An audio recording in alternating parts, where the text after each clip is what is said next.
For WLCSports.com, I'm Matt Friedman. This is our men's and women's track and field preview. I'm joined by the head coach of the men's and women's track and field program, now in his 21st season, Steve Travis. Coach, you've had a little while now to prepare and about to enter your first event coming up today and tomorrow, Friday and Saturday. We're recording this on Friday. What is the preseason schedule like as far as training goes? Take us through the daily routine for track and field training.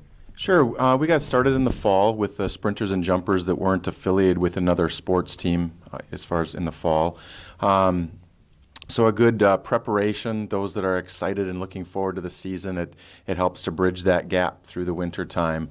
So they were working out a couple times a week through the fall, working on conditioning and starting to transition into the specialty of each of their events, whether it be the jumps, the hurdles, or the throws.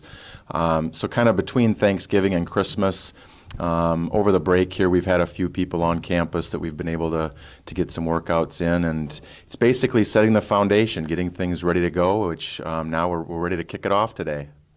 And you have a number of runners that are dual sport athletes. They run cross country for you, and they also run track and field. So how do those athletes make the transition from the distance runs into running their sprints, or maybe even the distance runs on track, which aren't going to be quite as great of a distance? Sure. It's post cross country season. We try to take a little bit of downtime. Anyone dealing with some different minor or major injuries for that case, taking some downtime, then transitioning, building the mileage back up.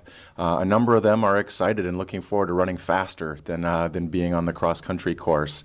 We'll have a wide array of distances that they're covering. Nick Biancuso is more of an 800-mile type specialist, so coming off the cross-country season, he's really looking forward to those shorter events. And some of the others are dabbling with be the mile, the 3,000, the 5,000, the 10,000. As the season unfolds, we'll start to target some of those events for each athlete. Right now, it's kind of working them as a distance group and a mid-distance group, and then specializing in those events as the season unfolds. And that leads to our next question, which is about the different specialties. So which athletes so far do you think are going to stand out when it comes to your sprints and jumps in men's and women's track and field? Sure. The sprints and jumps, Amanda Brager is back as a junior this year, pole vaulter, but also long and triple jump. Looking forward to seeing some nice improvements. She's seen nice improvements over the past couple of years, but I think especially this year, her maturity level and things will really start to come together for her.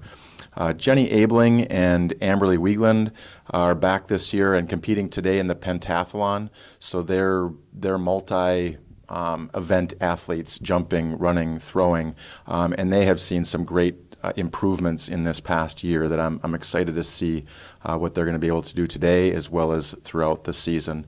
On the men's side, Mike Reeves is coming off a football injury, not exactly sure how things will shake out for him, but last year he was starting to transition into the long jump and the triple jump and seeing some good success in those, where primarily he was a sprinter freshman year. So we hope to have him back. I'm not quite sure how soon that might be, but excited nonetheless.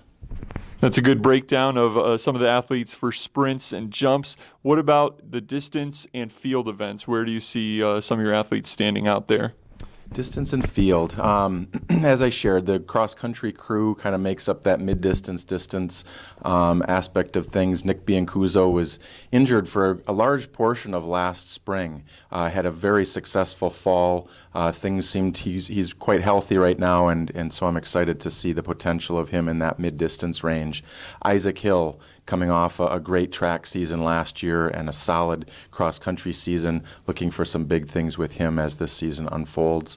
On the women's end of things, we have a little bit of some transition in that mid-distance distance that will kind of take shape as the season unfolds as to who's going to stand out. So as we mentioned earlier, the season will open up today and tomorrow with the Carthage Private College Invitational. Tell us a little bit about that event. It's primarily made up of the private schools, as the title indicates.